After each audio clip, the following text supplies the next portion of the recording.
একটা মজার উদাহরণ শুনেন। আমরা কিতাবে পড়ছি ইব্রাহিম আলাইহিস সালাম, ওনাকে মালাকুল মউত আজরাইল ওনার জান কবজ করার জন্য আসছে।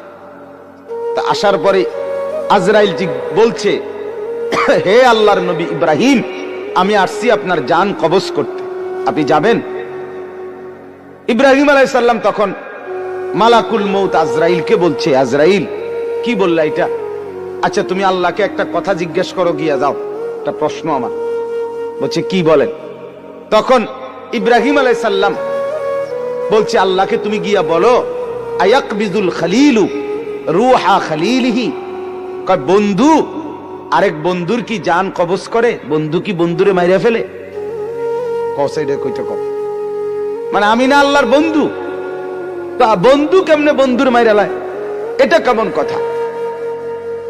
আজরাইল গেছেন, আল্লাহ তাআলাকে শুনাইছেন, আল্লাহ তো শুনছেই, তো আল্লাহকে বলছে রব্বুল আলামিন, ইব্রাহিম তো এটা বলছে, কি বলতাম? তো আল্লাহ তাআলা ফেরত আরেকটা কথা বলছে যে আজরাইল তুমি গিয়ে এটা বলো ইব্রাহিমকে। এবার দেখো কি কয়। আজরাইল আসছে, আয়েশা বলতেছে আল্লাহ বলছে আপনাকে জবাবে, আয়াকরাহুল খলিলু লিকা খলিলিহি, বন্ধু কি বন্ধুর সাক্ষাৎ পেতে চায় না? বন্ধু কি বন্ধুর মোলাকাত পছন্দ করছে না? বন্ধুর সাক্ষাতে যাবেন না? ইব্রাহিম আলাইহিস সালাম সাথে সাথে বুঝে ফেলছে, হায় এটা তো আসলে মৃত্যু না, এটা তো আমারে মেরে ফেলা না, এটা তো আমার রূহ কবজ না, বরং আমাকে তো আমার মাওলার সাথে মিলায়া দেওয়া। তখন সাথে সাথে উনি বলছে, ইকবিদ রূহি আল আন ইয়া মালাকাল মাউত, হে আজরাইল মালাকুল মউত, এখন আমার রূহ কবজ করো, আমি বন্ধুর কাছেই যেতে চাই। আল্লাহ তাআলা বলে, বান্দা শুনো, মৃত্যুর যন্ত্রণা সত্য সত্যই আসবে, যেটার থেকে তুমি নিজেকে পলায়ন করছিলে, মরতে তুমি কখনোই চাচ্ছিলে না, কিন্তু এটা শুনে নাও, যে মৃত্যু তুমি কখনোই চাও না, সেই মৃত্যুর যন্ত্রণা তোমার আসবেই আসবে।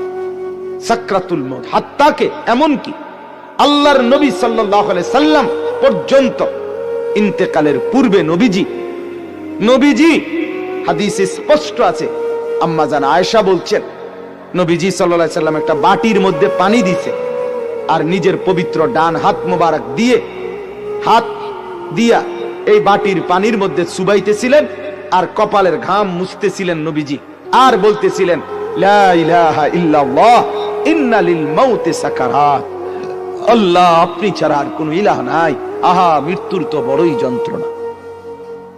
নবীজি বলতেছিলেন, খুদ রাসূল বলতেছে, যার কষ্ট হওয়ার কোনো কারণ নাই, শুধু আল্লাহ তাআলা দেখাচ্ছিলেন, বন্ধু আপনার উম্মতের হালাত কেমন হয়। নবীজি বলতেছিলেন, হায় মৃত্যুর তো বড় যন্ত্রণা।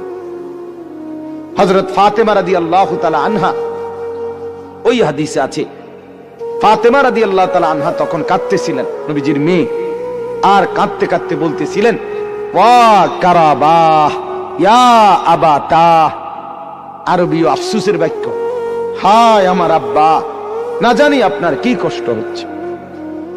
আল্লাহর নবী সাথে সাথে বলছে, লা ইয়া ফাতেমা, না না ফাতেমা, কষ্ট হচ্ছে না, লাইসা আলা আবিকাল কারব বাদা হাদাল ইয়াউমি আবাদা। সুবহানাল্লাহ। বললেন নবী, ফাতেমা শোনো, আজকে তোমার বাবার জিন্দেগীর কষ্ট সমাপ্ত হচ্ছে, আজকের পরে আর তোমার বাবার কোনো কষ্ট থাকবে না। 23 বছর আমি দিবানিশি মেহনত করছি, কষ্ট করছি, কাঁদছি, চোখের পানি ফেলছি, পাথরের আঘাত সয়েছি, পেটে পাথর বেঁধেছি, ক্ষুধার কষ্ট, দান দান শহীদ করেছি, সারা দেহ রক্তাক্ত হয়েছে, আমার অনেক কষ্ট হয়েছে, ঠিক মতো ঘুমাই নাই, ঠিক মতো খানা খাই নাই, ঠিক মতো রাত্রিতে বিশ্রাম করি নাই, বিবিরে সময় দেই নাই, পরিবারকে সময় দেই নাই, কাউকে ঠিক মতো সময় দিতে পারি নাই, কিছুই করতে পারি নাই দুনিয়ায়, বিশ্রাম, সুখ, আনন্দ, উপভোগ, শুধু মেহনতই করে গেছি, দিয়েই গেছি দাওয়াত, বলেই গেছি দুয়ারে দুয়ারে, দাঁড়ে দাঁড়ে, বারবার বারবার বারবার বারবার। নবীজি সাল্লাল্লাহু আলাইহি সাল্লাম কিতাবের মধ্যে আছে, আরবি কিতাবে তারিখে ইবনে খাল্লিকান, 4000 বার, 4000 4000